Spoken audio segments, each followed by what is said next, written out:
చదువు రాని, విజ్ఞత లేని, విచక్ష లేని, విజన్ లేని వ్యక్తిని అర్హత లేని అంటున్నా, నేను అనుభవం లేని అంటున్నా. కనీసం మంత్రి కాదు. మరి ఆయనకు అన్నం పెట్టింది, దగ్గర తీసింది, నీడనిచ్చింది జెడ్పీటీసీగా ఇదే టీఆర్ఎస్లో అదే కేసీఆర్ కదా. అన్నం పెట్టినోడికి సున్నం పెట్టోడు అయ్యుండి, చిన్న సర్ది రేవును తలుసుకోనోడు, ఊరింటి వాసాలు లెక్క పెడతాడు, పన్న పక్కన కాల పెడతాడు. ఇన్ని అవలక్షణాలు ఉన్న రేవంత్ రెడ్డిని జనం గుర్తించలేదండి. జనం గుర్తించి ఉంటే ఆ సరిగ్గా ఏం జరగాలి అదే జరిగేది.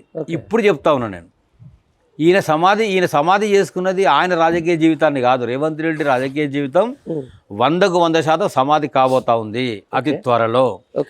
కానీ ఇదే కాంగ్రెస్ 140 సంవత్సరాల చరిత్ర, మంచో చెడో ఇంత ఏదో ప్రజల్లో ఉన్నది అనుకునే కాంగ్రెస్ను కూడా మీ ఇంటర్వ్యూలో మొట్టమొదట నేను చెప్పింది ఇప్పుడు అందరూ అంటున్నారు, హస్తం కాంగ్రెస్ని హస్తగతం చేసుకొని దాన్ని సైకిల్ ఎక్కించి సైకిల్ కాంగ్రెస్గా మార్చేసిన పరిస్థితి.